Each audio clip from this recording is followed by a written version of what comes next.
আল্লাহ পাকের দরবারে আমরা অগণিত অসংখ্য শুকরিয়া জ্ঞাপন করছি, কৃতজ্ঞতা প্রকাশ করছি যে আল্লাহ রাব্বুল আলামিন আমাদেরকে আজকে Taha Nurain Arabic academy, Islamic school বা তহা নুরাইন অনলাইন মাদ্রাসা, যে প্ল্যাটফর্মগুলো আমাদের আছে, এর উদ্যোগে আজকে এই প্যারেন্টিং প্রোগ্রামে অংশ নেওয়ার তৌফিক দান করেছেন। আলহামদুলিল্লাহ, আমরা শুকরিয়া জ্ঞাপন করছি সেই মহান রবের দরবারে, যিনি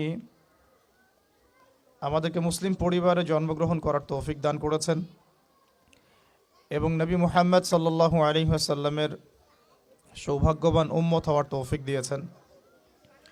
আল্লাহুম্মা লাকাল হামদ হামদান কাসীরান তাইয়িবান মুবারাকান ফীহ কামা ইয়ানবাগী লিজালালি ওয়াজহিকা ওয়া আযীমি সুলতানিকা।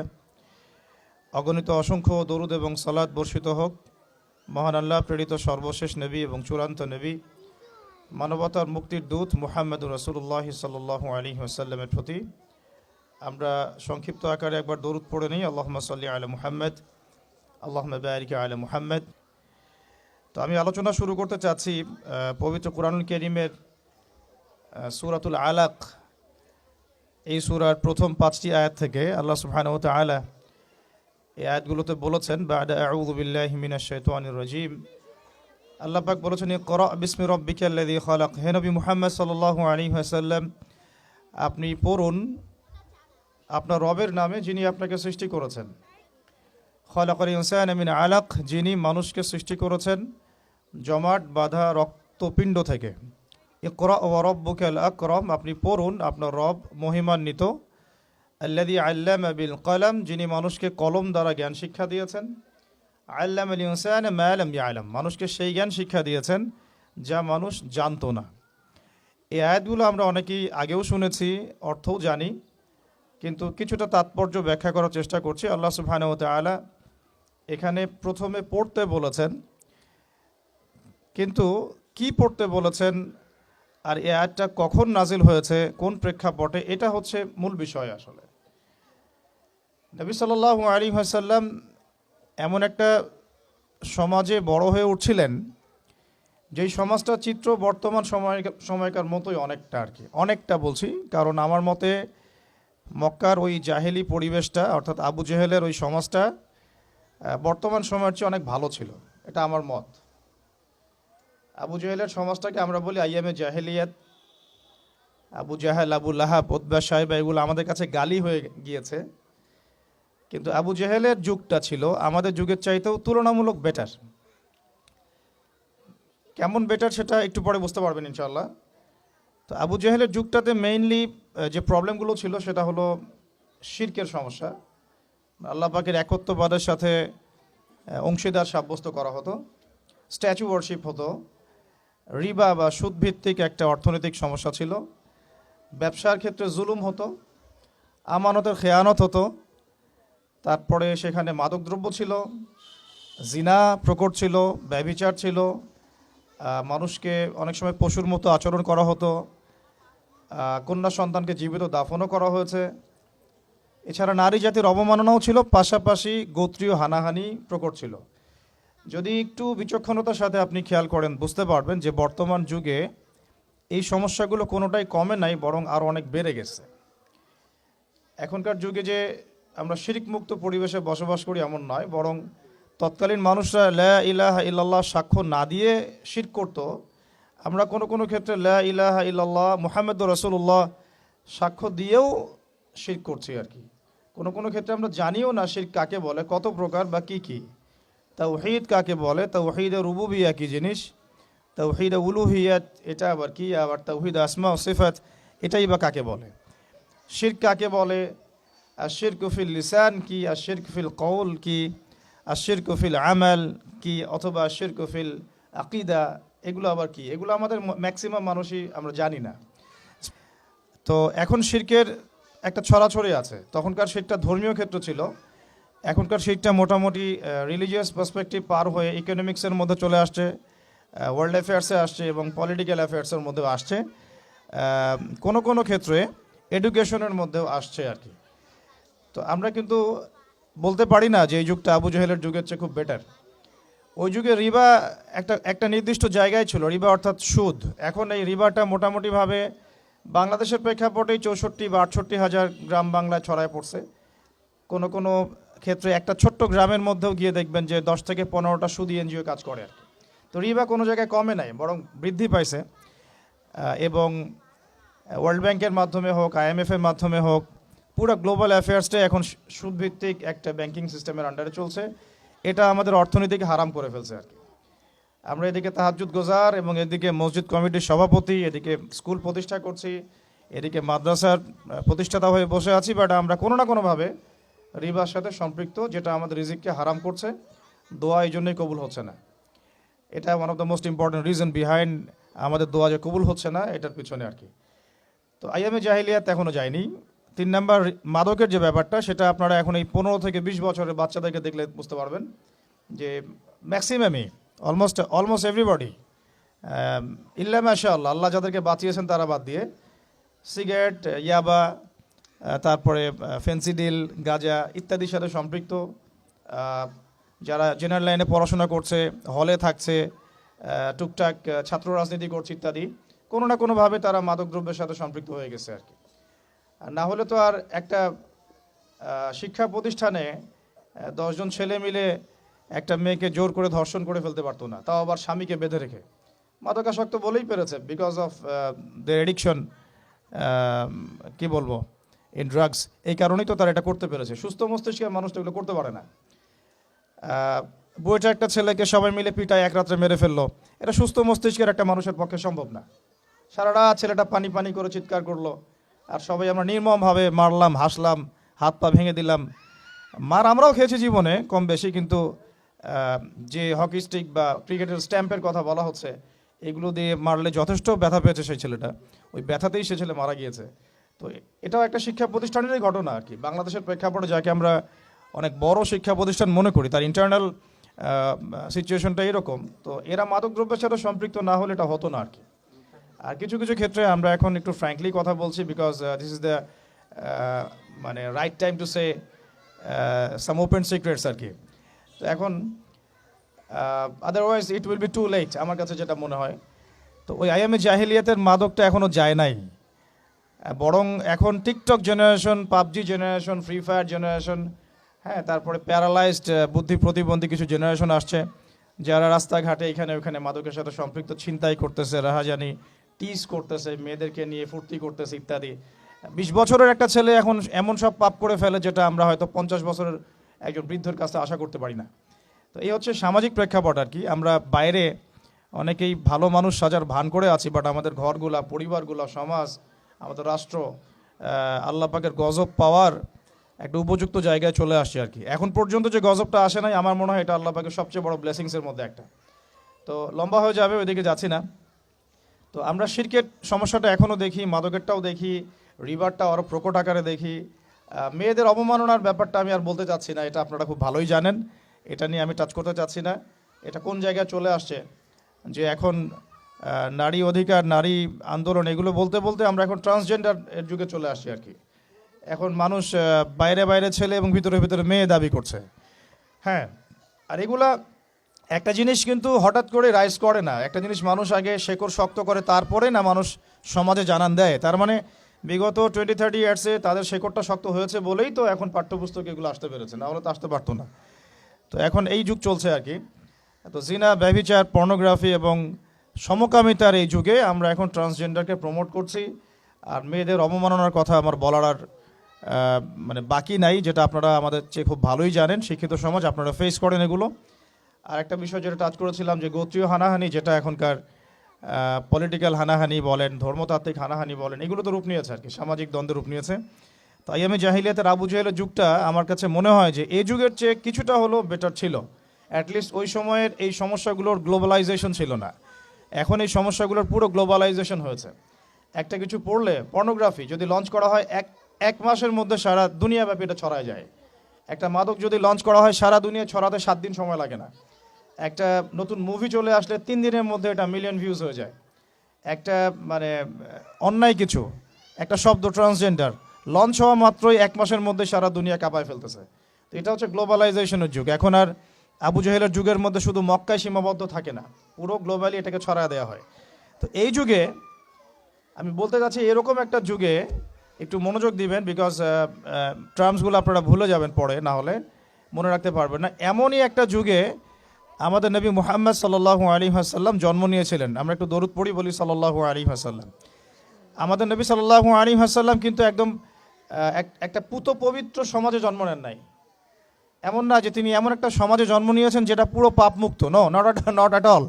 বরং তিনি এমন একটা যুগে জন্ম নিয়েছেন যেটা পাপে ভর্তি, আমাদের মতোই। কিন্তু এরপরেও তিনি নিজে কখনো শিরকের সাথে যুক্ত হন নাই, সুদের সাথে, মাদকের সাথে, জিনার সাথে, গোত্রীয় হানাহানির সাথে তিনি কখনো সম্পৃক্ততা রাখেন নাই। তার মানে আমরা যে অনেকে যুগের দোহাই দেই, সমাজে দোহাই দেই, সমাজে দোহাই দিয়ে বলি যে এই সমাজটা এমন, আমি আবার কিভাবে আউট অফ দ্য সোসাইটি থাকতে পারি, এই লজিকটা আসলে টিকবে না আল্লাহর কাছে। আল্লাহ রাব্বুল আলামিনের হাবিব মুহাম্মদ সাল্লাল্লাহু আলাইহি ওয়াসাল্লাম এইরকম একটা সমাজে বেড়ে উঠেছিলেন। তারপরে আল্লাহ রাব্বুল আলামিন যেহেতু তাকে নবী বানাবেন, বা আগে থেকেই আল্লাহ পাকের তাকদিরে এটা লেখা আছে, তাই তিনি সমাজের এই জাহিলিয়াতগুলো থেকে নিজেকে সেভ করতেন, বাঁচিয়ে রাখতেন। হেরা গুহায় একা একা বসে থাকতেন, এগুলো কিন্তু আমরা দেখে আসছি আর কি। মানে কেন তিনি হেরা গুহায় একা বসে থাকতেন? তিনি কি ওখানে গিয়ে আসলে কোনো তপস্যা ধ্যান করতেন? আসলে ব্যাপারটা এমন না। তিনি সমাজের এই অরাজকতাগুলো দেখে নিজে খুব কষ্ট পেতেন। যেমন আপনি যদি 100% ইসলাম ফলো করা শুরু করেন, পাশের বাসায় যদি ধুমধারাক্কা গান বাজে, আপনার খারাপ লাগবে, আপনি মানে এম্বারাসড ফিল করবেন, খুবই রাগ উঠবে আপনার, মনে হবে যে কানটা বন্ধ করে রাখি, অথবা গিয়ে ওদেরকে শাসাই। নবী সাল্লাল্লাহু আলাইহি ওয়াসাল্লাম যখন দেখছেন সমাজের মধ্যে এইরকম সমস্যা, উনার কাছে সমাজটা তখন ভালো লাগছিল না। দ্যাট ইজ ওয়াই তিনি ওখান থেকে কাট অফ হয়ে হেরা গুহায় গিয়ে তিনি রাত কাটানো শুরু করলেন এবং আল্লাহকে ডাকা শুরু করলেন, আল্লাহ কিভাবে আমি এই সমাজটাকে, সোসাইটিকে চেঞ্জ করব। তখনই আল্লাহ পাক সূরা আলাকের এই যে 5টা আয়াত নাজিল করেছেন যে পড়ুন আপনি আগে। এখানে আমাদেরকে বুঝতে হবে, আল্লাহ পাক প্রথমে বলেন নাই যে এই সোসাইটি চেঞ্জ করতে চাও তুমি, তাহলে তুমি আগে নামাজ পড়ো, তুমি আগে সুদ খেও না, তুমি আগে মূর্তি পূজা ছেড়ে দাও, তুমি আগে এদের সাথে সশস্ত্র যুদ্ধ করো। আল্লাহ রাব্বুল আলামিন এমন কোনো কথাই বলেন নাই। মেয়েদেরকে পর্দায় রাখো, এমন কোনো কথা আল্লাহ পাক প্রথমে নাজিল করেন নাই। আল্লাহ পাক বরং বলছেন তুমি পড়ো। আর এমন একজন মানুষকে আল্লাহ পাক এই কথা বলছেন যিনি আদতে লিখতেও জানেন না, পড়তেও জানেন না। আমাদের নবী সাল্লাল্লাহু আলাইহি ওয়াসাল্লামকে বলা হয় উম্মি নবী, অর্থাৎ তিনি স্বাক্ষর করতে পারতেন না। আমরা যেমন এখন শিক্ষার মানদণ্ড ফিক্স করেছি, কে কত বেশি সাইন করতে পারে, 76%, 86%, 56%, এটা শিক্ষার মানদণ্ড না। নবী সাল্লাল্লাহু আলাইহি ওয়াসাল্লাম নিজে নাম সিগনেচার করতে পারতেন না, তারপরেও তিনি এই মহাবিশ্বের সবচেয়ে জ্ঞানী মানুষ। তাহলে শিক্ষার মানদণ্ড আসলে কি?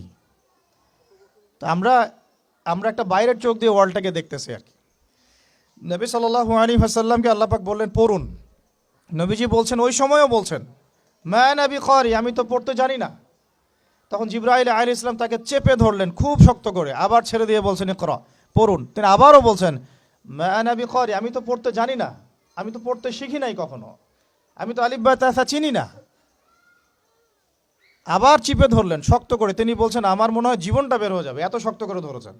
ছেড়ে দিলেন, ছেড়ে দিয়ে বললেন ইকরা বিসমি রব্বিকাল্লাযী খালাক, পড়ুন আপনার রবের নামে যিনি আপনাকে সৃষ্টি করেছেন। মানে পড়া আপনাকে আপনার রবই শিখাবেন ইনশাআল্লাহ। জ্ঞান তাহলে কার পক্ষ থেকে আসবে? আল্লাহর পক্ষ থেকে জ্ঞান আসে। তার মানে ইকরা বিসমি রব্বিকাল্লাযী খালাক, প্রত্যেকটা ইউনিভার্সিটির বাইরে এই জিনিসটা লেখা আছে। যত সেকুলার ইনস্টিটিউশন আছে যেখানে আল্লাহ বিরোধী সংবিধানও পড়ানো হয়, সেখানেও লেখা আছে ইকরা বিসমি রব্বিকাল্লাযী খালাক, পড়ুন আপনার রবের নামে যিনি আপনাকে সৃষ্টি করেছেন। তাহলে ওই আয়াতটার কি ব্যাখ্যাটা বুঝলেন আপনারা? এখানে বোঝানো হচ্ছে পড়ুন আপনার সেই রবের নামে যিনি আপনাকে সৃষ্টি করেছেন।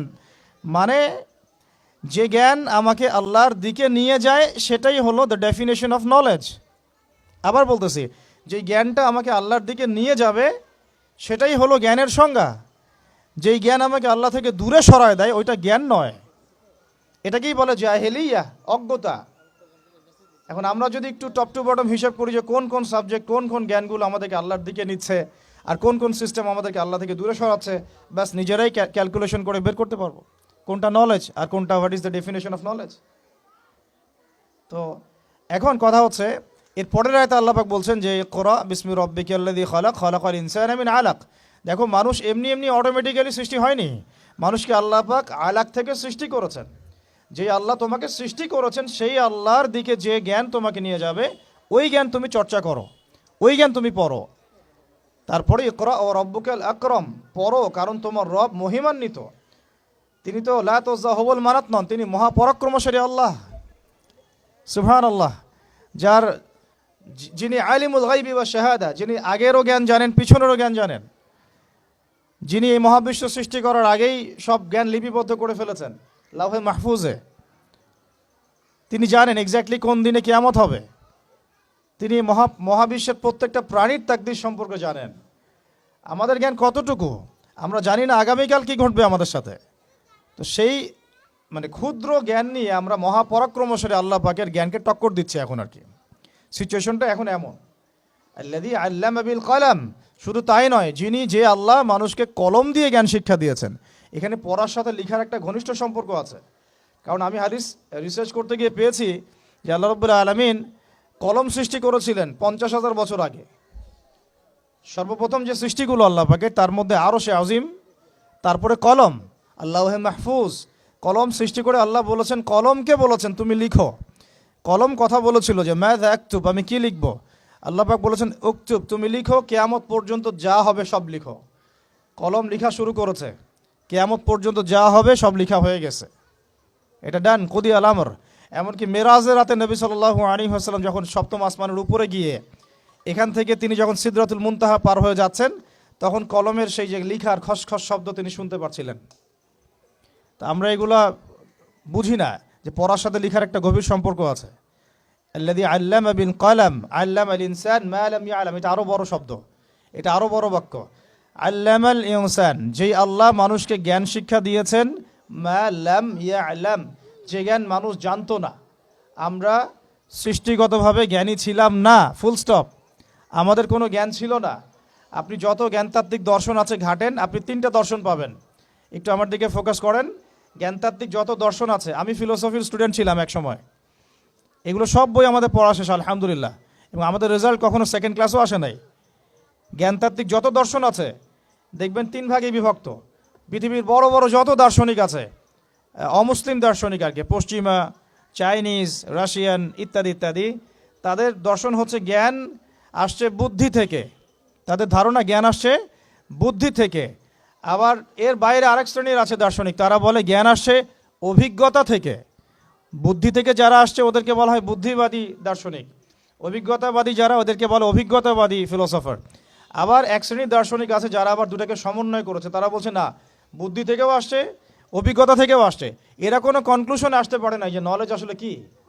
এখানে আমরা কনক্লুশন পাচ্ছি যে আল্লাহ রাব্বুল আলামিন বলেছেন জ্ঞান আমার পক্ষ থেকে আসছে, সুবহানাল্লাহ। জ্ঞান না বুদ্ধি থেকে আসছে, আর জ্ঞান না অভিজ্ঞতা থেকে আসছে, আর না সমন্বয় কোনো মতবাদ থেকে আসছে। বরং আল্লাহ বলছেন আল্লামাল ইনসান মা লাম ইয়ালাম, আমি আল্লাহ মানুষকে সেই জ্ঞান শিক্ষা দিয়েছি যে জ্ঞান মানুষ আদৌ জানতো না, সুবহানাল্লাহ। এর দলিল কোথায় আছে? সূরা বাকারা খোলেন, প্রথম দিকে পাবেন আপনি যে আল্লাহ পাক বলছেন যে ওয়াল্লামা আদামাল আসমাআ কুল্লাহা, পড়লেই দেখতে পারবেন। আল্লাহ পাক ফেরেশতাদেরকে ডাকলেন, ডেকে বললেন যে আমি আদমকে সৃষ্টি করতে চাই, খলিফা সৃষ্টি করতে চাই, তোমাদের কি মত? ফেরেশতারা বললেন যে আতাজআলু ফিহা মান ইউফসিদু ফিহা, আপনি কি এমন কাউকে সৃষ্টি করতে চান যে পৃথিবীতে গিয়ে ফিতনা ফাসাদ সৃষ্টি করবে, ও রক্তপাত ঘটাবে, ও ইয়াসফিকুদ দিমা। আল্লাহ বলছেন ইন্নী আ'লামু মা লা তা'লামুন, আমি যা জানি তোমরা তা জানো না। আমি এই ডিটেলস গল্পটা বা ঘটনা বলতে যাচ্ছি না, সময় আমার হাতে নাই এত। আমি বলতে যাচ্ছি আল্লাহ পাক আদম আলাইহিস সালামকে সৃষ্টি করে সর্বপ্রথম তাকে জ্ঞান শিক্ষা দিয়েছেন। শুধু জ্ঞান না, আল্লাহ বলছেন ওয়াল্লামাল আদামা আসমাআ কুল্লাহা। জানলে আপনি বুঝতে পারবেন যে আল্লাহ পাক বলছেন যে আমি আদমকে এই মহাবিশ্বের সব জ্ঞান শিক্ষা দিয়েছি। আমাদের পিতামাতা গাছের ছাল বাকল পরে থাকতো না। আমাদের পিতামাতা ওই যেগুলো পশ্চিমারা শিখায় আর কি, গুহার মধ্যে গাছের ছাল বাকল পরে থাকতো, হাড় হাড্ডি খাইতো, এরকম ছিল না। বরং প্রথম মানুষ হচ্ছেন একজন নবী, যিনি একজন সবচেয়ে সভ্য মানুষ, যাকে আল্লাহ নিজে সব জ্ঞান শিক্ষা দিয়েছেন।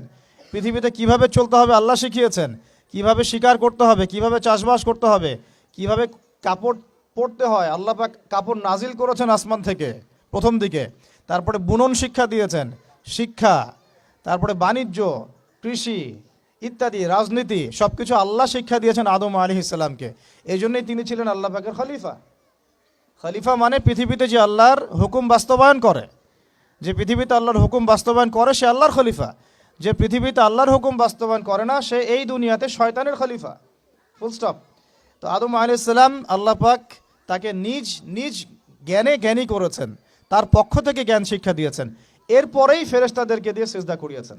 আমাদের চোখের কারণে না, কানের কারণে না, বডির শেপের কারণে না, ফিজিক্যাল শক্তির কারণে না। কারণ আমাদের এই দুনিয়ার যত মানুষ আছে, এই যে 500 কোটি 700 কোটি আমরা বলি, একজন ফেরেশতার একটা পাখার বাড়ি দিয়ে সবগুলোকে শেষ করে দেওয়া যাবে। আমার কথা কি বুঝতে পারছেন? আল্লাহ পাকের এত শক্তিশালী মালায়েকা আছে, এত শক্তিশালীও আছে, যারা এই পৃথিবীর একটা অঞ্চলকে শুধু পাখা দিয়ে উঠিয়েছিলেন। জর্ডান জায়গাটার, ডেড সি, মৃত সাগর, এই জায়গাটার ওইখানে থাকতো সাদুম নামে এক গোত্র, যারা ছিল সমকামী, মানে হোমোসেক্সুয়াল, এখনকার শরীফ শরীফার মতো আর কি।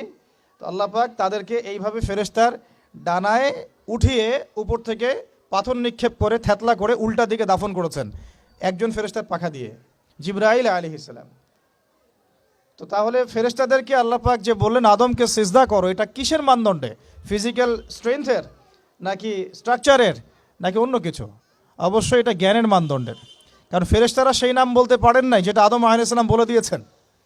ফেরেশতারা সেই নাম বলতে পারেন নাই যেগুলো আদম আলাইহিস সালাম বলে দিয়েছেন, কারণ আল্লাহ পাক তাদেরকে ওটা শিখান নাই, আমাদেরকে শিখিয়েছেন। তাহলে দেখুন, আমরা সম্মানিত হয়েছি জ্ঞানের মানদণ্ডে। আর এই জ্ঞান এসেছে কার পক্ষ থেকে বলেন? আল্লাহর পক্ষ থেকে। তাহলে আমরা এখন জ্ঞানের উৎসও জানলাম, সংজ্ঞাও জানলাম। জ্ঞান কি? জ্ঞান মানে সেটাই যে আল্লাহর পক্ষ থেকে আসে, যা আমার ইহকালীন কল্যাণ করবে, পরকালে মুক্তি দিবে। শুধু ইহকালীন কল্যাণ যদি করে তাহলে এটাকে আমরা বলি বস্তুবাদিতা, মেটেরিয়ালিজম। আপনারা অনেকে শিক্ষিত মানুষ এখানে, সবাই জানেন, এগুলো বোঝেন। এটাকে বলি বস্তুবাদিতা বা মেটেরিয়ালিজম, যেটা আমার দুনিয়ার কল্যাণে কাজে দিবে। ফর এক্সাম্পল টেকনোলজি, আমার সায়েন্স, আমার মেডিকেল সায়েন্স, আমার ইঞ্জিনিয়ারিং, এগুলো জ্ঞান, অবশ্যই জ্ঞান, উপকারী জ্ঞান, বাট এটা আমার পরকালে কোনো কাজ নাই। দুনিয়ার জন্য যদি এটা উপকারী হয়, কোরআন সুন্নাহর সাথে সাংঘর্ষিক না হয়, ইটস ওকে, আমরা এটা নিতে পারবো এই পর্যন্ত। কিন্তু যদি আবার সাংঘর্ষিক হয়ে যায়, ফুল স্টপ, তখন আবার নেওয়া যাবে না। তো এটাও জ্ঞানের একটা অংশ, এটাও জ্ঞানের একটা পার্ট। আর আরেকটা পার্ট হচ্ছে যেটা আমাকে হেয়ার আফটার, পরকালে আমাকে মুক্তি দিবে। এটা কিন্তু বস্তুবাদী জ্ঞান আমাকে দিতে পারবে না। এটা কোন জ্ঞান দিবে? আল্লাহর ওহী ভিত্তিক কোরআন এবং সুন্নাহর জ্ঞান। তাহলে জ্ঞানের ডেফিনেশন জানলাম, জ্ঞান কাকে বলে সেটাও জানলাম, কার পক্ষ থেকে আসছে সেটাও জানলাম।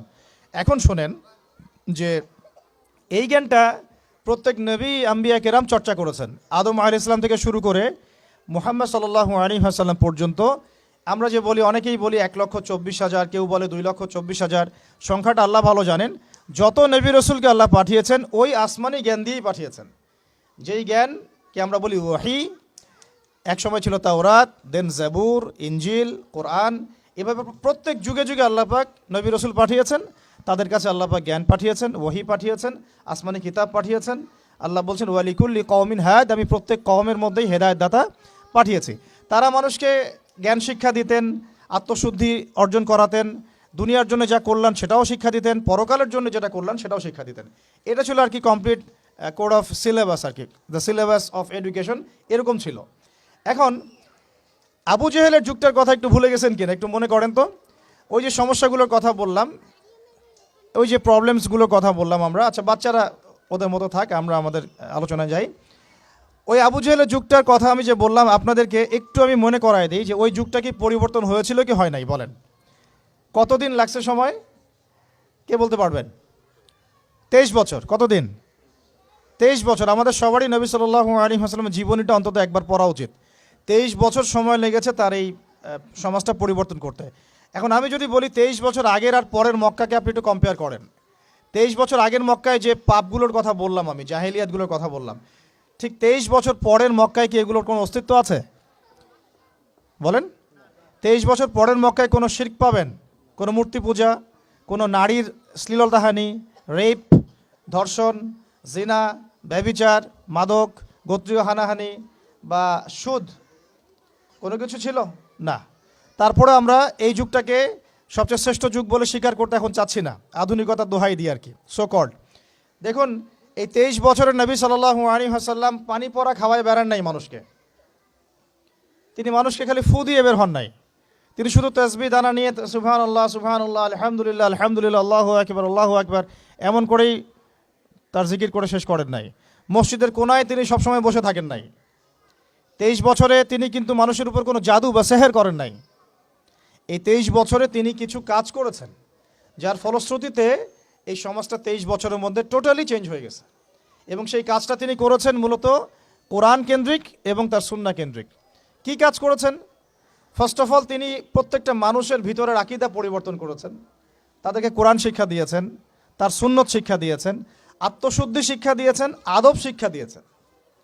আত্মশুদ্ধি শিক্ষা দিয়েছেন, আদব শিক্ষা দিয়েছেন। রিজিকের হারাম থেকে মানুষকে বের করেছেন, সামাজিক জাহিলিয়াতগুলোকে দূর করেছেন, সৎ কাজে আদেশও যেমন করেছেন, একই সাথে অ্যাট দ্য সেম টাইম অন্যায় কাজে নিষেধও করেছেন।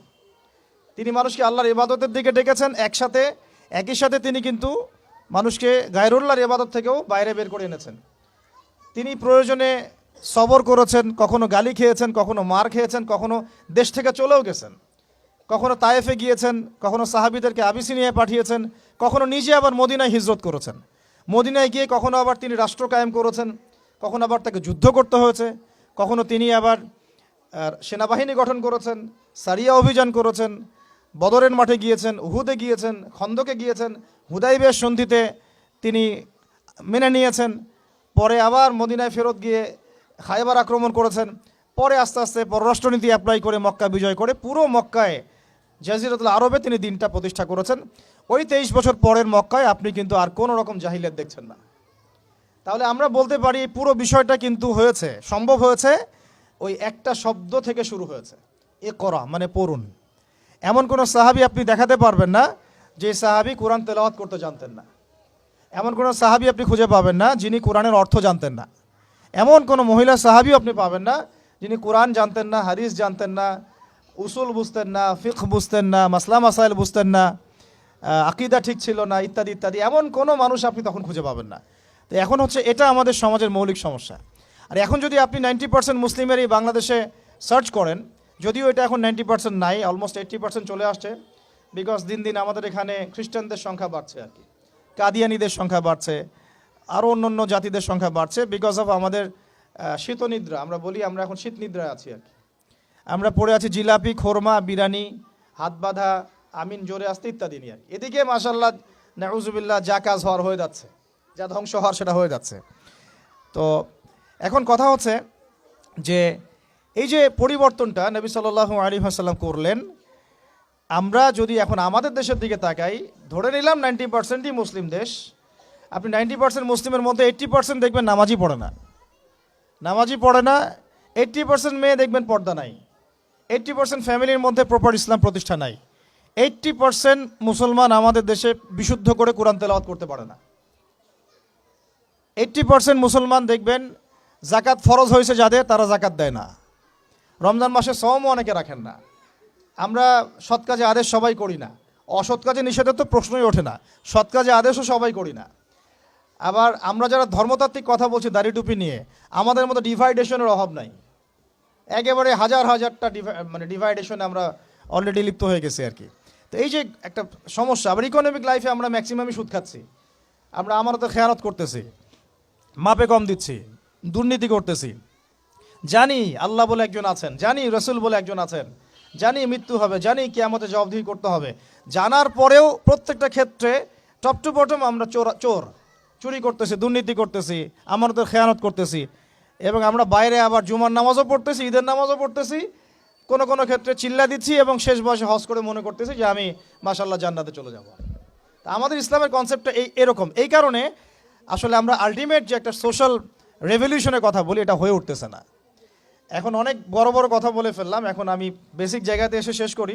দেখেন, নবী সাল্লাল্লাহু আলাইহি ওয়াসাল্লামের এই যে ভিত্তিটা, বেসটা সমাজ সংস্কারের, এটা তার ইন্তেকালের সাথে সাথে কিন্তু শেষ হয়ে যায় নাই, শেষ হয়ে গিয়েছিল কি, বরং তারপরে 4 খলিফার যুগ আসছে। কত খলিফা বলেন? আপনারা তো জানেন অনেকেই। আবু বকর রাদিয়াল্লাহু আনহু প্রায় 2-2.5 বছর শাসন করেছেন। তখন কি ওটা চেঞ্জ হয়ে গিয়েছিল, আবার জাহিলিয়াতে চলে গেছিল? না, ওই জায়গা ছিল, বরং আরও ডেভেলপ করেছে। তারপরে ওমর রাদিয়াল্লাহু আনহু 10 বছর, এই 10 বছরকে বলা হয় বিশ্বের ইতিহাসের সেরা শাসন। আজ পর্যন্ত কেউ এটা প্রতিষ্ঠা করতে পারেনি, পেরেছে? আধুনিক রাষ্ট্র ব্যবস্থার প্রত্যেকটাই ওমর রাদিয়াল্লাহু আনহু থেকেই আসছে, প্রত্যেকটা মন্ত্রণালয় পর্যন্ত। এরা এটা স্বীকার করতে চায় না, স্বীকার করতে চায় না। আমার সাথে যদি বসে ডিবেট আমি প্রমাণ করে দেখাবো ইনশাল্লাহ। তারপরে আসছে উসমান রাদিয়াল্লাহু আনহুর 12 বছর, আরও ডেভেলপ করেছে। তারপরে আসছে আলী রাদিয়াল্লাহু আনহুর প্রায় 2, 2.5, 3 বছর। ওই সময় একটু গৃহযুদ্ধ হয়েছিল। এটা সাহাবীদের ব্যাপার, আমরা এগুলো নিয়ে কোনো মন্তব্য করব না। সাহাবীদের মধ্যে যত কনফ্লিক্টই হোক না কেন, আমরা তাদেরকে নিয়ে কোনো মন্তব্য করতে যাব না। এটা আকীদার খেলাফ আহলুস সুন্নাহ ওয়াল জামাআহ। তো 4 খলিফার 30 বছরে ইসলাম আরও আগায় গেছে, পিছায় নাই, কিন্তু এক পাও পিছায় নাই আলহামদুলিল্লাহ। এরপরে কি ইসলাম থেমে গেছে? না। এরপর আসছে উমাইয়াদের শাসন। উমাইয়ারা 97 বছর শাসন করছে ওই প্ল্যাটফর্মের উপর দাঁড়াই। তারপরে শাসন করছে আব্বাসীয়রা প্রায় 550 বছর ওই প্ল্যাটফর্মের উপর দাঁড়ায়। বরং আব্বাসীয়দের সময় আপনারা জানেন, ওই যে খলিফা আল মামুনের নাম শুনেছেন না? খলিফা আল মামুন। তো তখন দেখা যায় যে বাইতুল হিকমা, আমরা যেটাকে বলি দ্য নলেজ অফ উইজডম, বাগদাদে প্রতিষ্ঠা করা হয়েছিল। পৃথিবীর ইতিহাসে এইরকম সমৃদ্ধ বিশ্ববিদ্যালয় লাইব্রেরি কখনো হয় নাই, যেটা 1258 সালে এই তাতার মঙ্গলরা এসে ধ্বংস করেছিল। ওখানে প্রায় 6 লক্ষ কিতাব ছিল। ওই 6 লক্ষ কিতাবকে তারা পুড়িয়েছে, এই ইউফ্রেটিস নদীতে ফেলে দিয়েছে। ওই কিতাবগুলো এখনও পাওয়া যায় নাই। না জানি ওই কিতাবে কী কী জ্ঞান ছিল, আমরা জানিও না, কিন্তু এগুলো এখনও আনা হয়নি, পাওয়া যায়নি। আর ওরা আমাদের সভ্যতা ধ্বংস করে দিয়েছিল, এই যে মঙ্গলরা, তাতারিরা, হালাকু খায়, চেঙ্গিস খানের বংশধর যারা। তো এগুলো হয়েছে হিস্ট্রিতে। ওই জ্ঞানতাত্ত্বিক রেভলিউশনের উপর দাঁড়াই, ইকরা বিসমি রব্বিকাল্লাযী খালাক, ওর উপর দাঁড়াই এই যে আমাদের খলিফারা শাসন করেছেন এভাবে। তারপরে আসছে মামলুকরা। মামলুকদের হাতে আবার এই যে আপনার এই যে কি যুদ্ধটার নাম, যেটা ইয়াদের সাথে হয়েছে, এই মঙ্গলদের সাথে, আইন জালুত, এটার নাম হচ্ছে আইন জালুতের যুদ্ধ। এই যুদ্ধে আবার মঙ্গলরা পরাজিত হয়েছে, তখন মঙ্গলদের দাপটটা কমে যায়। তারপরে আবার শাসন করেছে আইয়ুবীরা। আইয়ুবীদের মধ্যে আছে সালাউদ্দিন আইয়ুবীর নাম শুনেছেন, যার হাতে বাইতুল মুকাদ্দাস জয় হয়েছিল। তারপরে শাসন করেছে এদিকে ফাতেমিরা, মোগলরা করেছে। তারপরে ওইদিকে কর্ডোভার দিকে আন্দালুসিয়ায় মুসলিমরা শাসন করেছে। এইদিকে আবার উসমানীয়রা শাসন করেছে। এইভাবে প্রায় 1250 বছর পুরো মুসলমানরা বিশ্বে শাসন করেছে ওই জ্ঞানতাত্ত্বিক বিপ্লবের উপর দাঁড়ায়। তারা জাহিলিয়াতে ফিরে যায় নাই। যখনই মুসলমানরা ঈমান দুর্বল হয়ে গেছে, আমল দুর্বল হয়ে গেছে, আপনার তাসকিয়া দুর্বল হয়ে গেছে, হারাম রিজিক খাওয়া শুরু করেছে, দুনিয়াদার হয়ে গেছে, আমাদের চেতনা শেকড় ভুলে গেছে, হ্যাঁ, আমাদের মানে ইকোনমি নষ্ট হয়ে গেছে, পলিটিক্যাল অ্যাফেয়ার্সে গন্ডগোল চলে আসছে, তখন থেকে আস্তে আস্তে আমরা আবার এই ডমিনেটেড হয়ে গেছে। একে লাস্ট আমি হিসাব করেছি প্রায় 220 বছরে, 220 বছরে এই ফরাসি বিপ্লবের পর থেকে আমাদের অধঃপতনের সময়টা শুরু হয়েছে। কারণ কি? অনেক কারণ। এই অনেক কারণের মধ্যে অন্যতম একটা কারণ হচ্ছে শিক্ষার ধ্বংস। আজকে যেহেতু আমরা এডুকেশন নিয়ে কথা বলছি, অন্য টপিকগুলো আমার টাচ করার দরকার নাই। অনেক কারণ। এই আমাদের যে লাস্ট 220 বছরে এই অধঃপতন, যে এখন আমাদেরকে নামাজের মাসআলা শেখাতে হয়, ওযুর মাসআলা শেখাতে হয়, আমাদের ছেলে মেয়েদেরকে ওমর, খালিদ, হামজার নাম শোনাতে হয়, চেনাতে হয়, হ্যাঁ, ইতিহাস জানাতে হয়, ফিকের মাসআলা শেখাতে হয়। কোরআন তেলাওয়াত করতে পারে না 80% মানুষ। ওযু মাসআলা, গোসলের মাসআলা, ফরজ, ওয়াজিব, সুন্নাত, মুস্তাহাব জানে না। 80% জেনারেল লাইনে পড়ে, তারা নামাজের মাসআলা বুঝতেছে না। মানে এখন যে একটা পুরো ম্যাসাকার অবস্থা, এটা লাস্ট 220 বছরে এমনি এমনি হয় নাই। বেশ কিছু কারণ আছে। তার মধ্যে আমি একটা কারণ ফাইন্ড আউট করেছি, সেটা হলো এই ইকোনমিক কারণ, একটা পলিটিক্যাল কারণ, একটা হচ্ছে সাংস্কৃতিক আগ্রাসন, একটা হলো কাফেরদের দৌরত্ব, একটা হলো আমাদের চেতনা মানে নষ্ট হয়ে যাওয়া, শেকড় থেকে দূরে সরে আসা। সবচেয়ে বড় কথা, আল্লাহ এবং তার রাসূলের সাথে যে প্রতিশ্রুতি দিয়েছিলাম আমরা, এখান থেকে আমরা খেয়ানত করেছি আর কি, খেয়ানতকারী, মূল কথা এটা। তো এখন কথা হচ্ছে এই লাস্ট 200 বছর আবার কিভাবে এডুকেশনটা নষ্ট হয়ে গেল, কিভাবে, এটা একটা পয়েন্ট। এই পয়েন্টটা আমি আপনাদেরকে জাস্ট 2 মিনিটে বুঝাচ্ছি। এডুকেশনটা নষ্ট হয়ে যায় নাই, বরং এডুকেশনটা কি হয়েছে? এডুকেশনটা মেরুকরণ হয়েছে। এডুকেশনটার কি হয়েছে বলেন? মেরুকরণটা কি? মেরুকরণ মানে হচ্ছে যে আমরা এটাকে শিক্ষা, যে আসলে শিক্ষাই, ইসলামী শিক্ষাও শিক্ষা, ইংরেজি শিক্ষাও শিক্ষা, ম্যাথামেটিক্সও শিক্ষা, সায়েন্সও শিক্ষা, আর্টসও শিক্ষা, কমার্সও শিক্ষা, যতক্ষণ না সেটা কোরআন সুন্নাহর সাথে সাংঘর্ষিক হয়, সব কিছুই জ্ঞান। এই কনসেপ্টটা আমরা ভুলে গেছি। এই কনসেপ্টটা আমাদের বাপদাদাদের ছিল, মানে 1200 বছর আগে যারা ছিল তাদের এই কনসেপ্টটা ছিল। আমি যে কলমটা দিয়ে কথাগুলো লিখেছি না, এই কলমের যে বলটা আছে, এই বলটা আবিষ্কার করেছে মুসলমানরা। এই কলমটা আবিষ্কার করেছে মুসলমানরা। এই যে কফিটা খাইতে খাইতে আমি এটা লিখছি, এই কফিটা আবিষ্কার করেছে মুসলমানরা। এই কাগজ, এই যে আপনার দফতর, চেয়ার, টেবিল, মানে আপনি যেগুলা দেখতেছেন সামনে, যা সামনে দেখতেছেন আপনি, সবই মুসলমানদের। ক্যামেরা, আলোর প্রতিবিম্ব, প্রতিচ্ছবি, রক্ত সংবহন তন্ত্র, আপনার কেমিস্ট্রি, আপনার জ্যোতির্বিদ্যা, আপনার কি বলবো ফিলোসফি, এটা নিয়ে আরেকটা লেকচার দেওয়া যাবে ইনশাল্লাহ, আরেকদিন দিব এটা দিয়ে। আপনার বল পেন থেকে শুরু করে রাষ্ট্র ব্যবস্থার সংবিধান পর্যন্ত এভরিথিং মুসলমানরা করে দিয়েছিল, এভরিথিং, একটা সেক্টরও বাদ নাই, একটা সেক্টরও বাদ নাই। এটা গড়েছিল কারা? ওই যে 1200 বছর আগের চার খলিফার যুগে, উমাইয়াদের যুগে, আব্বাসীয়দের যুগে তারা এগুলো গড়ে দিয়েছিল। পরে যখন অধঃপতনের সময় শুরু হয়েছে আমাদের লাস্ট 220 বছর 300 বছরে, তখন পশ্চিমারা এইগুলো আমাদের থেকে ধার করেছে, ধার করে নিয়ে ওর উপর দ্বারায় ওদের সভ্যতা নির্মাণ করেছে। এটার উপর বাহাস হতে পারে, ডিবেট হতে পারে, ওদেরকে বসতে বলেন, আমি বসতে রাজি আছি। এটার উপর বাহাস হতে পারে যে আমি বলছি যে কলমের বল থেকে শুরু করে আপনার কফি যেটা খাচ্ছেন আপনি, যে ল্যাপটপে আপনি অ্যালগোরিদম করে করে যে আমাদের ইসলামের বিরুদ্ধে বইপত্র লিখতেছেন, ওই অ্যালগোরিদম পর্যন্ত মুসলমানদের আবিষ্কার করা। এটা আমাদের এই জেনারেশনের 90%ই জানে না, হীনমন্যতায় ভোগে। অথচ চার খলিফার যুগে, আব্বাসীয়দের যুগে, উমাইয়াদের যুগে এগুলো আমরা আবিষ্কার করে বিশ্বকে দিয়েছি। এই যে মিসাইল ছুটতেছে ওরা, এই যে মিসাইল ছুটতেছে, পৃথিবীর সর্বপ্রথম মিসাইল আবিষ্কার করেছিলেন সাদ ইবনে আবি ওয়াক্কাস রাদিয়াল্লাহু আনহু। তার যখন তিনি বিজয় করতে গিয়েছেন আপনার রোমান সাম্রাজ্যে, তার বাহিনীতে খালিদ বিন ওয়ালিদ ছিলেন। ওই সময় ওটাকে বলা হতো মিনজানিক, ওটাকে মিসাইল বলা হতো না, বলা হতো মিনজানিক। এম শব্দটা রেখে দিয়েছে ওরা, মিনজানিক আরবি শব্দ, ওরা এখান থেকে মিসাইল শব্দ আনছে, কিন্তু কাজটা একই। ওইটা দিয়ে রোমানদের ওই দেওয়াল দুর্গ ভেঙে দেওয়া হয়েছিল দূর থেকে। আমি জাস্ট বলতে চাচ্ছি, চার খলিফার যুগে, আব্বাসীয়দের যুগে, উমাইয়াদের যুগে বিশ্বে মুসলমানরা যে প্রত্যেকটা ডিপার্টমেন্ট করে দিয়েছে, ওর উপর দাঁড়ায় আজকের এই পশ্চিমারা দাঁড়ায় আছে, এই বিশ্ব দাঁড়ায় আছে। এখন শিক্ষার মেরুকরণটা কি হলো তাহলে? লাস্ট 220 বছরে শিক্ষাটাকে ভাগ করে ফেলা হলো যে তোমরা যারা দাড়ি টুপিওয়ালা মানুষ, তোমরা যারা ইবাদত বন্দেগী করতে চাও, তোমরা পড়বা কোরআন এবং হাদিস, তোমরা পড়বা উসুল, ফিকহ ইত্যাদি ইত্যাদি।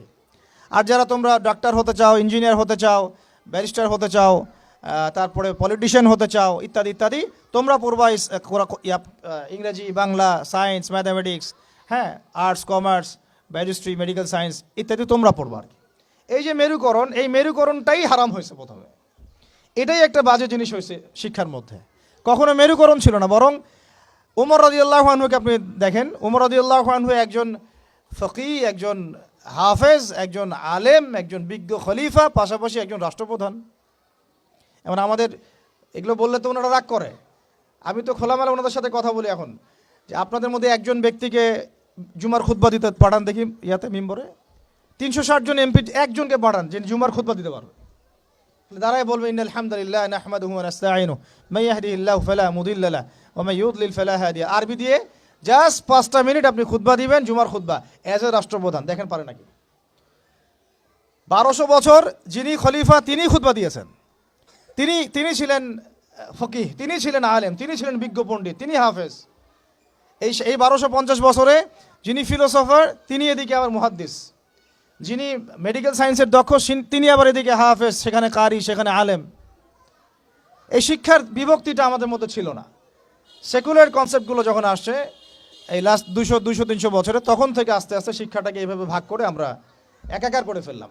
এখন একজন মসজিদের ইমাম সাহেবকে আপনি যদি জিজ্ঞাসা করেন যে সিরিয়ার রাজধানীর নাম কি, বলতে পারবে না অনেকেই। অর্থনীতির এটা কি, বিটকয়েন কি জিনিস, ও বলবে এটা আবার কি জিনিস।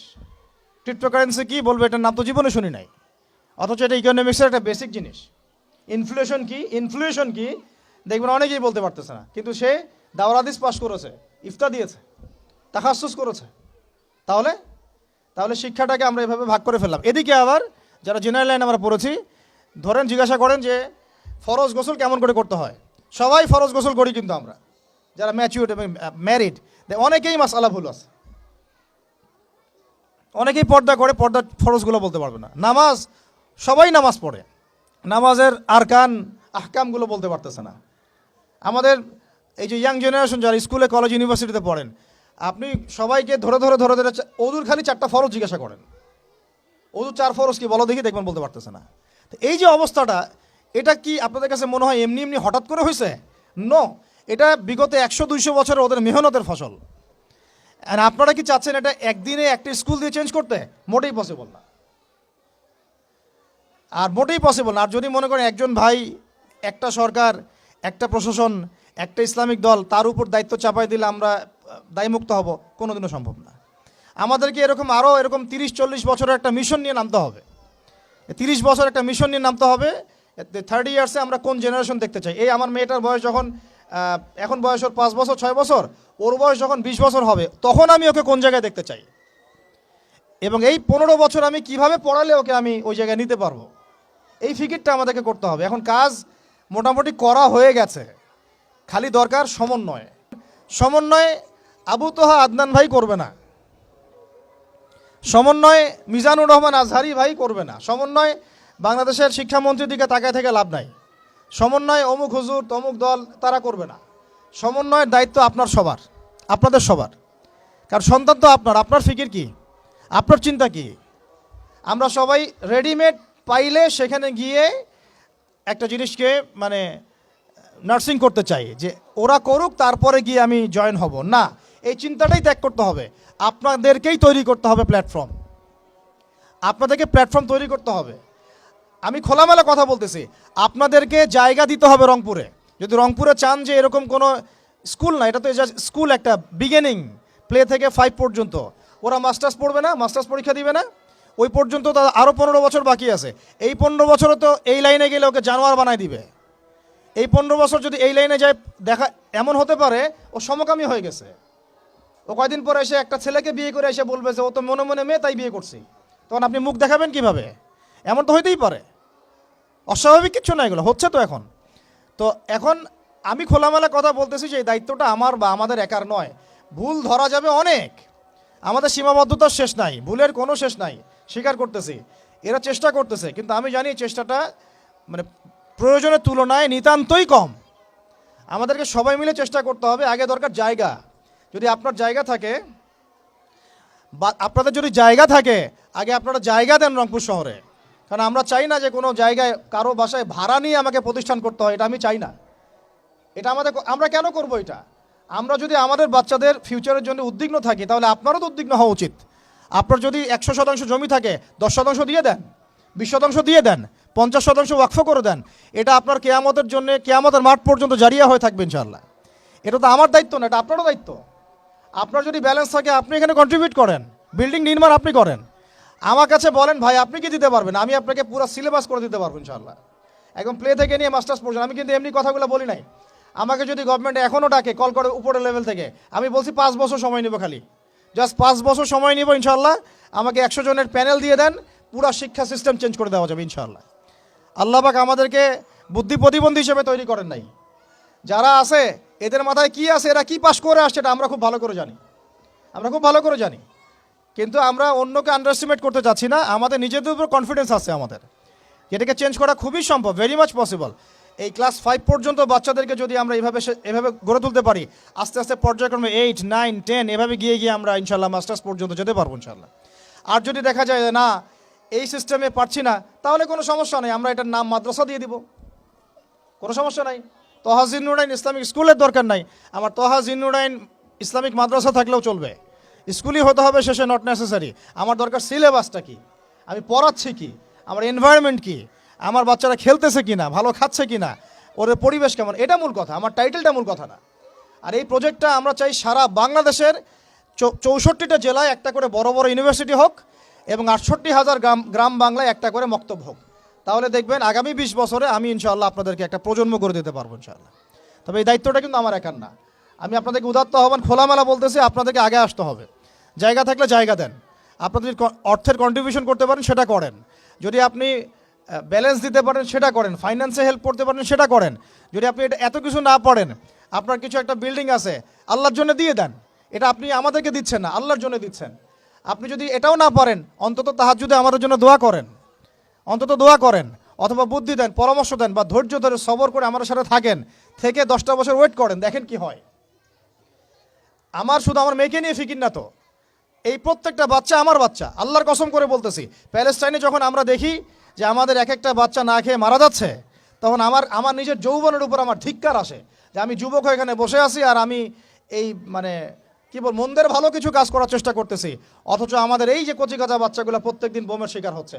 ধিক্কার আমাদের যৌবনের উপরে, আর ধিক্কার আমাদের ক্ষমতার উপরে, আর ধিক ওইসব রাজতন্ত্রের উপরে যাদের ভিত্তির উপর দাঁড়ায় ওই কাজগুলো তারা করতেছে। তো আমি বলতে গেলে অনেক বেশি আবেগী হয়ে যাই, তো ওইদিকে আমি যাচ্ছি না। বাচ্চাদের ক্ষুধা পাইছে, আমি শেষ করে দিচ্ছি। আমি জাস্ট আপনাদেরকে 10টা নসিহা করব, জাস্ট পয়েন্ট বাই পয়েন্ট। আমি ফজরের পরে এটা বসে লিখেছিলাম। আপনারা এই 10টা কাজ কখনও ছাড়বেন না। আমাকে ওয়াদা করেন এই 10টা কাজ আপনারা বাচ্চাদের ফিউচারের স্বার্থে কখনো ছাড়বেন না ইনশাআল্লাহ। আমার 1 মিনিট শেষ করে দিচ্ছি। আমার আহ্বান আপনাদের প্রতি একটাই, যে দায়িত্ব এটা আমাদের একার না। ইসলামিক স্কুল করা চারটাখানি কথা না। আমরা এমন একটা সমাজে বাস করি, ভালো কিছু দেখলেই বিভিন্ন লকব লাগায় দেওয়া শুরু করি। কালকে যদি আমাকে একটা লকব লাগায় দেয়, আপনি তো কিছু করতেও পারবেন না। অতএব এই কাজটা আমার একার নয়, এই কাজটা আমাদের সবার। ভালো কিছু দেখলেই আমরা ট্যাগ লাগানো শুরু করি। আর আমাদের ভিতরে যে শত্রুটা আছে, এরা থাকলে বাইরের শত্রুর দরকারই নাই। আর খোলামেলা কি বলবো আপনাদেরকে।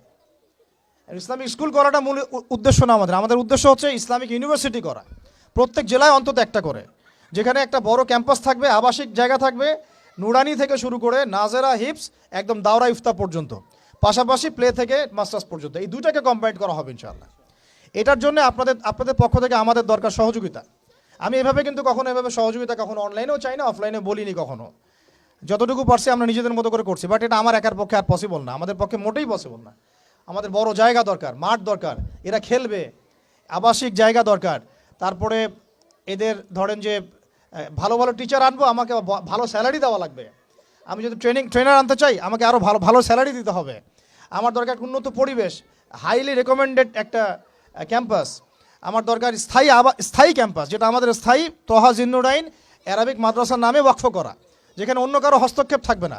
যে আমাদেরকে বাড়ির মালিক বললেই 2 দিন পর বলতে পারবে না যে কালকে ছেড়ে দেন বাড়ি, পরশুদিন ছেড়ে দেন বাড়ি, মানে মগের মূল্যক একটা প্রতিষ্ঠান মুহূর্তের মধ্যে তো ছেড়ে দেওয়া যায় না।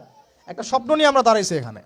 তো এগুলো যারা বুঝে না তাদের সাথে তো আমাদের কথা বলে লাভ নয়। যারা বুঝেন তাদের প্রতি আমার উদাত্ত আহ্বান, আপনারা আপনাদের জায়গা থেকে আগায় আসেন ইনশাআল্লাহ। এটা আমাদের জন্য না, আপনি আপনার সন্তানের জন্য, এই সমাজের জন্য, এই জাতিকে ভালো কিছু দেওয়ার জন্য, একটা প্রজন্ম বিনির্মাণের স্বার্থে আপনারা আমাদের সাথে থাকবেন ইনশাআল্লাহ।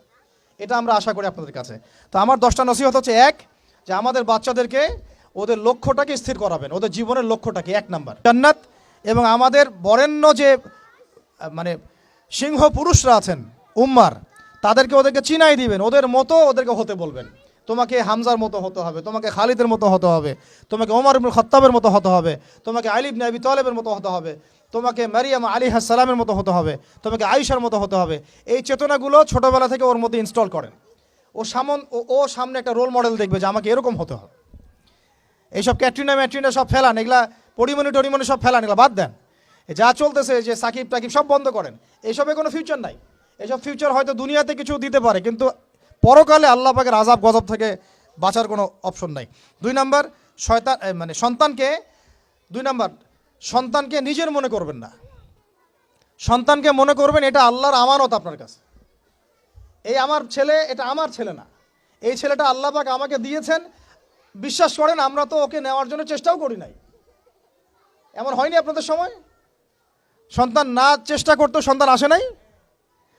কোনো ক্ষেত্রে এমন হয়েছে সন্তান নষ্ট করার মানুষ চেষ্টা করছে, তাও সন্তান আল্লাহ দিয়েছেন। সন্তান আমার না, সন্তান আল্লাহর দেওয়া, আমার কাছে আমানত।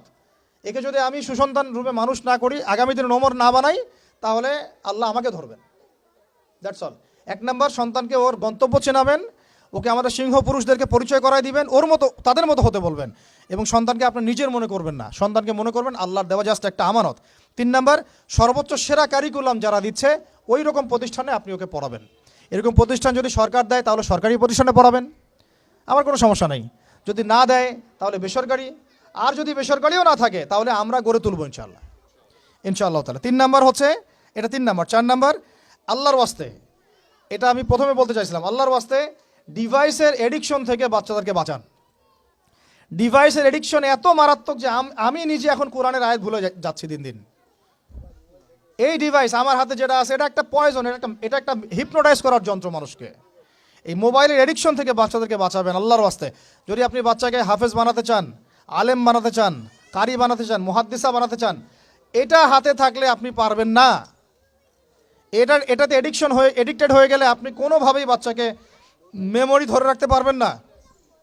বহু হাফেজে কোরআন ভুলে গেছে দিন দিন এটার কারণে।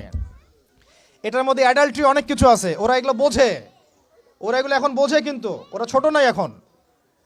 এগুলো একটা কার্টুন দেখতে গিয়ে ওরা 10টা দেখে ফেলবে, আজে বাজে জিনিস দেখে ফেলবে। এটা এটা এটা এটা এটার মানে ব্যবহারটাকে নিয়ন্ত্রণ করেন, ডিভাইস এডিকশনটা বন্ধ করেন, আল্লাহ পাক তৌফিক দান করেন, আমিন। 5 নাম্বার হচ্ছে ম্যানুফ্যাকচার্ড কোনো খাবার বাচ্চাদেরকে খাওয়াবেন না। ফিজিক্যালি ওদেরকে ফিট রাখার চেষ্টা করবেন। ম্যানুফ্যাকচার্ড খাবার মানে একটু আগে দেখলাম যে বাইরের খাবারগুলো এটা খাচ্ছে, চিপস টিপস ইত্যাদি, এগুলা ওর হজম শক্তি নষ্ট করবে, ফিজিক্যাল স্ট্রেংথ নষ্ট করবে, ওর মেমোরি শার্প হতে দিবে না, ওকে ভিতর থেকে ওই যে একটা শব্দ একটু আগে বলেছে এক ভাই যে ব্রয়লার মুরগি বানাই দিবে, আসলেই তাই বানাই দিবে। আমরা ঢাকা শহরে যখন থাকি, ছেলেপেলেদের 15 বছরের ছেলের ভুঁড়ি দেখলে আমাদের মনে হয় যে কি একটা অবস্থা। ফাস্টফুড, পিৎজা, বার্গার, কফি, এইগুলাই ওদের জীবন। তো এইরকম হইলে এই ছেলেপেলেগুলো না ফিজিক্যালি স্ট্রং থাকতে পারবে না মেন্টালি। আর মনে রাখবেন, কোরআনে আল্লাহর কিতাবের মধ্যে আল্লাহ পাক নেতৃত্ব দেওয়ার 2টা গুণাবলী বলেছেন। কয়টা বলেন? মাত্র 2টা। নেতৃত্ব দেওয়ার জন্য ওই রকম জায়গায় যেতে হলে 2টা গুণাবলী এনশিওর করতে হয়। একটা হচ্ছে ফিজিক্যাল স্ট্রেংথ, একটা হচ্ছে ইলমের স্ট্রেংথ। বাসতাতাম ফিল জিসমি ওয়াল ইলম আও বাসতাতাম ফিল ইলমি ওয়াল জিসম, মানে জ্ঞানে এবং দৈহিক শক্তিতে বলীয়ান হওয়া। ছোটোবেলা থেকে খাবারে যদি আপনারা সচেতন না হন, এই বাচ্চারা বড় হয়ে দেখবেন যে 15, 20, 30 বছরেই ভেঙে পড়ে গেছে। আমরা এটা চাই না। বিশুদ্ধ খাবার এবং ম্যানুফ্যাকচার্ড খাবার ত্যাগ করা, বাইরের খাবার বন্ধ, এবং যে রুট লেভেল থেকে ভালো খাবার এনে ওদেরকে খাওয়াবেন, পরিষ্কার পরিচ্ছন্নতাকে সর্বোচ্চ গুরুত্ব দিবেন, নিট অ্যান্ড ক্লিন থাকবে আর কি। আমার সাথে আমার পরিবারের যে মাঝে মাঝে যে একটু মিষ্টি ঝগড়া হয়, আমার একটা জিনিস নিয়ে ঝগড়া হয় যে বাচ্চারা পরিষ্কার না কেন, চকচকা না কেন, একদম সবসময় চকচকা থাকবে, না হলে এই যে হাত দিয়ে এটা ধরতেছে, পেটে হাত দিয়ে মুখে হাত দিবে, পেটটা নষ্ট হয়ে যাবে। বাচ্চাদের হাইজেনিক পরিবেশ দিতে হবে, আল্লাহ পাক তৌফিক দান করেন। এটা হলো 5। 6 নাম্বার হচ্ছে নিয়মিত ওদেরকে খেলতে দিবেন। এটা আমি নিজে লিখেছি, কারণ ছোটোবেলায় আমরা অনেক খেলাধুলা করেছি। আমি একটু বুঝাই জাস্ট 1 মিনিটে। যত বেশি খেলবে তত সোয়েট হবে, মানে ঘামবে, যত ঘামবে তত ক্লান্ত হবে, ঘামবে তত কোলেস্টেরল কমে যাবে, ব্লাড সার্কুলেশনটা খুব ভালো হবে। তারপরে যত খেলবে ও টায়ার্ড হবে, তখন ও খাবে বেশি, মানে ভালো জিনিস খাবে বেশি, রুচি বাড়বে। যত ভালো খাবে ঘুম তত ক্লিয়ার হবে, ঘুম যত ক্লিয়ার হবে ওর ব্রেন তত শার্প হবে, ব্রেন যত শার্প হবে ও অল্প সময়ে যা পড়তে পারবে, যা মুখস্থ করতে পারবে, এটা 10 ঘন্টায় আপনি পারবেন না। বিশ্বাস করেন, আমি আমার স্টুডেন্ট লাইফে কোনোদিনও মনে হয় 2 থেকে 3 ঘন্টার বেশি পড়ি নাই, কোনোদিনও না, কোনো পরীক্ষার আগেও না, এসএসসি, এইচএসসি, ইন্টার, মাস্টার্স, কোনো পরীক্ষার আগেও না। আমার তো মনে আছে যে আমি ওই ইন্টারমিডিয়েট পরীক্ষার আগে আমরা ভিডিও গেম খেলতে গেছিলাম, মোস্তফা, মনে আছে আপনাদের? মনে নেই অনেকে। ওই যে কাচারি বাজারে আগে এখানে একটা গেমিং জোন ছিল, আপনাদের অনেকে মনে আছে যারা আমার এজের আছেন, মনে নেই আপনাদের? হ্যাঁ ভাই, জানেন তো, বাক্সের মধ্যে থাকতো, হ্যান্ডেল থাকতো। কালকে পরীক্ষা বলছে, পরীক্ষা দূর, কিসের পরীক্ষা, আমার ইংরেজি আগে পড়া আছে, আবার পড়া লাগবে না, এত কনফিডেন্স, বিকজ 1 ঘন্টা পড়ছি, আমার হয়ে গেছে। তো এই হলো অবস্থা, মানে বাচ্চাকে খেলতে দিতে হবে, খেলতে দিলে ওর ব্রেন ডেভেলপমেন্টে অনেক কাজে দিবে, ক্ষুধা বাড়বে, ঘুম ভালো হবে, ইনশাআল্লাহ তাআলা ওরা পড়া দ্রুত মনে রাখতে পারবে ইনশাআল্লাহ তাআলা। 7 নাম্বার হচ্ছে ভাই, এটা আমাদের ভাই বোনদের জন্যে, যে পারিবারিক বন্ধনটা ভালো রাখেন। যে পরিবারে হাজব্যান্ড ওয়াইফের বন্ধন ভালো না, ওই পরিবারে ভালো সন্তান গড়ে উঠবে না। ওরা অনেক কিন্তু দেখবেন যে মানে মেন্টালি অনেক ডিপ্রেসড হয়ে যাবে। পারিবারিক বন্ডিংটা খুব ইম্পর্টেন্ট। এই জন্য আমরা দোয়া করি আল্লাহ পাক যেন সবার মধ্যে পারিবারিক বন্ডিংটা ভালো রাখেন, এবং পারিবারিক কলহ থেকে আল্লাহ পাক আপনাদেরকে হেফাজত করেন, আমিন। আর অ্যাটলিস্ট বাচ্চাদের সামনে এগুলো করবেন না। যদি ঝগড়া হয় বা কথা কাটাকাটি হয়, অ্যাটলিস্ট বাচ্চাদের সামনে করবেন না। এগুলো বাচ্চাদের শিশু মনে অনেক প্রভাব ফেলে। আপনার উমর রাদিয়াল্লাহু আনহুর ঘটনা জানেন তো? উনি এত কঠোর কেন জানেন? আপনারা যে বলেন উনি কঠোর মানুষ ছিলেন, কেন জানেন? উনার বাবা তাকে ছোটোবেলায় কঠিন শাসন করতেন, কঠিন শাসন। ঠিক আমি এরকম একটা পরিবেশে বড় হয়েছি। যারা খুব কঠিন শাসনে বড় হয় তারা হয় 2 রকম হবে। এক, হয় তারা নষ্ট হয়ে যাবে, অথবা তারা উম্মাকে নেতৃত্ব দিবে। 2টার একটা, হয় তারা খুব মানে মেন্টালি খুব ডিপ্রেসড হয়ে যাবে, অথবা দেখা যাবে যে তারা কঠোরতার কারণে ওরা দেখবেন ইনশাআল্লাহ ইসলামকে নেতৃত্ব দিচ্ছে বা আল্লাহর বিধানের উপর কঠোর হয়ে গেছে। তো আপনারা পরিবারের মধ্যে একটা হৃদ্যতার বন্ধন রাখবেন, যাতে করে পারিবারিক বন্ধন ঠিক থাকে। বাচ্চাদের সামনে অ্যাটলিস্ট কোনো রকম কোলাহল বা ঝগড়াঝাটি বা গায়ে হাত তোলা বা যে সমস্যাগুলো আমাদের সমাজে হচ্ছে, এগুলো যেন কখনো না হয়। আল্লাহ পাক যেন আপনাদের পরিবারের বন্ধনটাকে সুন্দর রাখেন, আমিন। আর 8 নম্বরটা হচ্ছে বাবাদেরকে বলছি আমি, যে বাবাদের উচিত হবে মাদের দায়িত্ব না শুধু সন্তানদেরকে সময় দেয়া, বাবাদেরকে সন্তানদেরকে সময় দিতে হবে। Because because brother, you are not a money making machine at all. আপনি মানি মেকিং কোনো মেশিন নন। আপনার কাজ শুধু টাকা আর্ন করা না তো, আপনার আমার কাজ হচ্ছে বাচ্চাকে সময় দেয়া। কোরআন আপনি খোলেন, কোরআনের মধ্যে আপনি মা এবং ছেলের কোনো কনভারসেশন পাবেন না। আমার জ্ঞান ক্ষুদ্র, যদি থাকে আমাকে জানায়েন, যে কোনো জায়গায় যদি থাকে, কোনো জায়গায় যদি পান মা এবং ছেলের কনভারসেশন আমাকে জানায়েন। আমি কোথাও কোরআনে মা এবং ছেলের কোনো কনভারসেশন পাই নাই, মা এবং সন্তানের কোনো কনভারসেশন পাই নাই। আমি যদি ভুল হই বা আমার যদি জানা না থাকে আপনি আমাকে জানাই দিন। আমি সব জায়গায় পাইছি বাবা ছেলে, বাবা ছেলে, বাবা ছেলে, বাবা এবং ছেলের কনভারসেশন। তার মানে কোরআন আমাদেরকে হেদায়েত দিচ্ছে যে বাবাদেরকে সময় দিতে হবে ছেলেদেরকে। ইউসুফ তার বাবার সাথে কথা বলছেন, ইউসুফের বাবা তার ছেলের সাথে কথা বলছেন, লুকমান আলাইহিস সালাম তার ছেলেকে নসিহত করছেন, ইব্রাহিম আলাইহিস সালাম তার ছেলেকে বলছেন আমি তোমাকে জবাই করার স্বপ্ন দেখেছি। মা ছেলের কনভারসেশন খুব পাওয়া যায় না। আমি জানি না, কোনো জায়গায় থাকতে পারে, থাকলে আমাকে জানায়েন, কিন্তু আমি পাইনি কখনো। তো বাবাদেরকে বলবো আপনি সন্তানকে সময় দেন, because you are not a money making machine at all. আপনি কোনো মানি মেকিং মেশিন নন। এটা হলো 8 দুটো বলে শেষ করতেছি। 9 নম্বর হচ্ছে সন্তানকে চাপ দিবেন না, চাপ দিয়ে ওকে জোর করে কোনো কাঠামো দেওয়ার চেষ্টা করবেন না, বরং আপনি খুঁজে বের করেন আপনার সন্তানের মধ্যে ইউনিক প্রতিভা কি আছে। এই মেয়েটার মধ্যে হয়তো একটা প্রতিভা আছে যেটা আমার মেয়ের মধ্যে নাই, এর মধ্যে একটা প্রতিভা আছে ইউনিক যেটা ওর মধ্যে নাই, ওই ছেলেটার মধ্যে একটা প্রতিভা আছে যেটা আবার এই মেয়ের মধ্যে নাই। আপনি কখনো কারোর সাথে কারো তুলনা করবেন না। তুমি মারিয়ামের মতো ফার্স্ট হতে পারো নাই কেন, তুমি ওই সুমাইয়ার মতো সেকেন্ড কেন হলো না, তুমি ওই আবদুল্লাহর মতো কেন ফার্স্ট হলো না, কখনো এরকম তুলনা করবেন না। এগুলো করলে ছেলেরা ভিতর থেকে, মেয়েরা ভিতর থেকে খুব ডিপ্রেসড হয়ে যায়, আত্মবিশ্বাস হারায় ফেলে। ওরা মানে মনে করে হয়তো আমার দ্বারা কিছু হবে না। বরং আপনি আরও উৎসাহিত করবেন, কোনো সমস্যা নেই বাবা, কোনো সমস্যা নেই আম্মু, এবার পারো নেই পরে এবার হবে ইনশাআল্লাহ।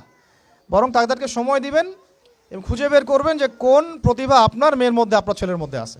কেউ দেখবেন খুব ভালো লিখতে পারে, কেউ ভালো আবৃত্তি করতে পারে, কেউ ভালো নেতৃত্ব দিতে পারে, কেউ ভালো দেখবেন যে মাশাআল্লাহ মুখস্থ করতে পারে। প্রতিভা বিচক্ষণতার সাথে ফাইন্ড আউট করতে হবে।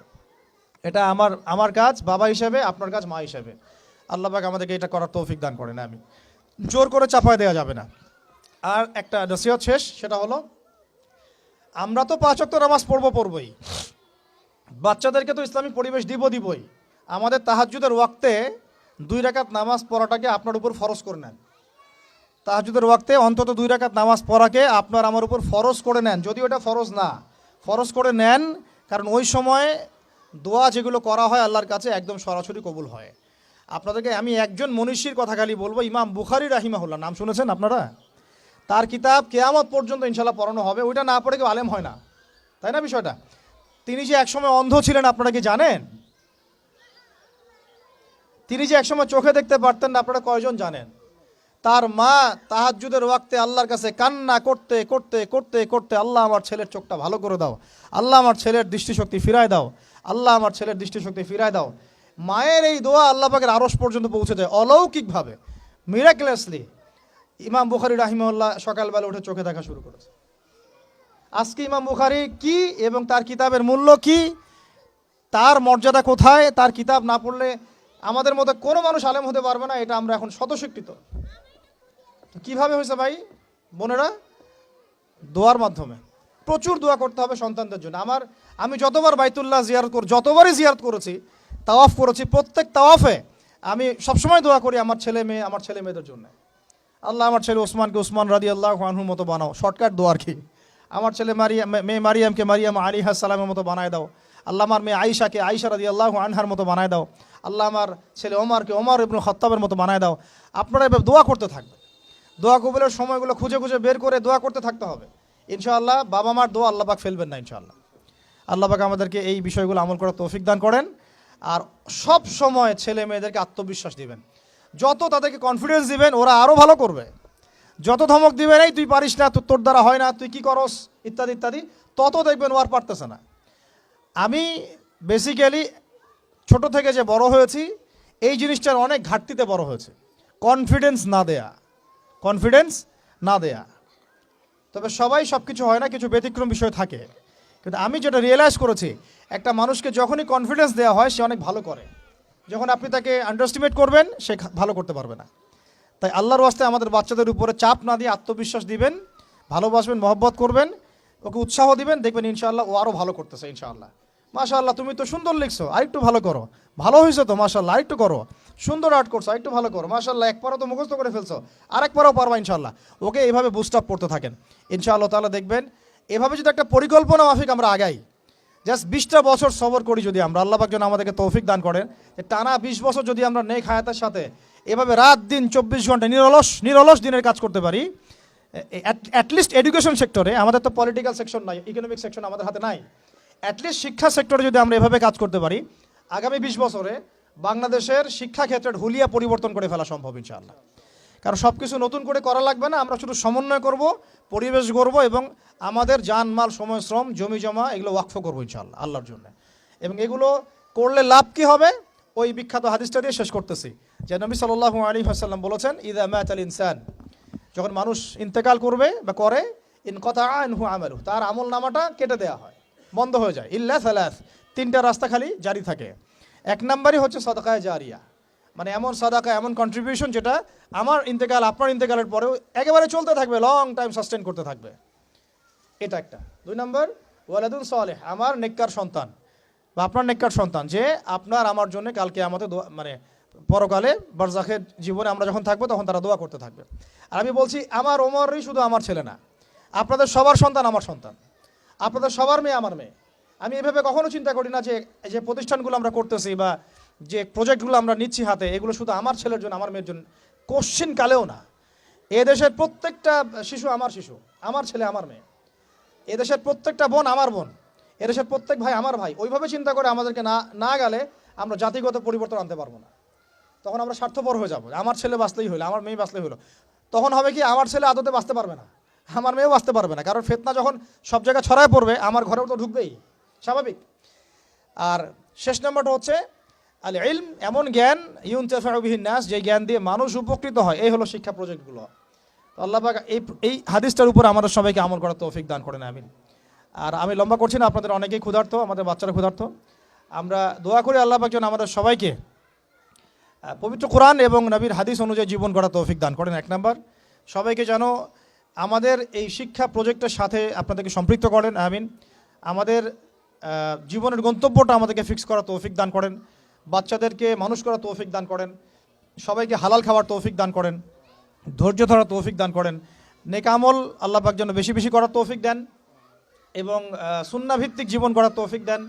এছাড়াও আমি দোয়া করি মন থেকে আল্লাহ পাক যেন আমাদের বাচ্চাদেরকে সুস্থ রাখেন, আমাদের প্যারেন্টসদেরকে সুস্থ রাখেন, টিচার্সদেরকে সুস্থ রাখেন এবং আমাদেরকে সুস্থতার সাথে আল্লাহ পাক লম্বা সময় দিনের কাজ করার তৌফিক দান করেন। এবং ভিতরে বাহিরে যত ইসলাম বিরোধী অপতৎপরতা আছে এগুলোকে আমাদেরকে সাহসিকতার সাথে ফেস করার তৌফিক দান করেন, আমিন। আর আমি সর্বশেষ আবারও বলতেছি যে এই দায়িত্বগুলো আমাদের একার না। প্রিয় দিনী ভাই এবং বোনেরা, আপনাদের সবার দায়িত্ব আগায় আসেন। আমি এভাবে আগে কখনো বলি নাই, এখন বলতেছি বিকজ আমি চাই না আমাদের কোনো প্রতিষ্ঠান কোনো মানুষের ছত্র ছায়ায় থাক। প্রত্যেকটা প্রতিষ্ঠান, প্রত্যেকটা মার্কাস, প্রত্যেকটা ক্যাম্পাস শুধু হবে আল্লাহর জন্যে, আল্লাহর জমিতে, আল্লাহর বিল্ডিং, এটা কিয়ামত পর্যন্ত এভাবে থাকবে ইনশাআল্লাহ। এটা আমার কোনো ব্যক্তি মালিকানায় না, আল্লাহর জন্য ওয়াকফ করার আমাদের জায়গা দরকার, কনস্ট্রাকশন দরকার, ফাইন্যান্স দরকার ইনশাআল্লাহ তাআলা। আল্লাহ পাক আমাদেরকে যে নিয়ামতগুলো দিয়েছেন এগুলো যদি আমরা সবার সামনে মানে সুষ্ঠুভাবে উপস্থাপন করতে পারি, আমি আশা করি সারা দেশ বিদেশের অনেক মানুষ আগে আসবে ইনশাআল্লাহ তাআলা। আল্লাহ পাক আমাদেরকে প্রত্যেকটা বিভাগীয় শহরে এরকম প্লে থেকে নিয়ে মাস্টার্স পর্যন্ত, দ্যাট মিনস নুরানি থেকে নিয়ে ইফতা পর্যন্ত এইরকম একটা ক্লাসিক্যাল প্রতিষ্ঠানগুলো, মার্কাসগুলো গড়ে তোলা তৌফিক দান করেন, আমিন।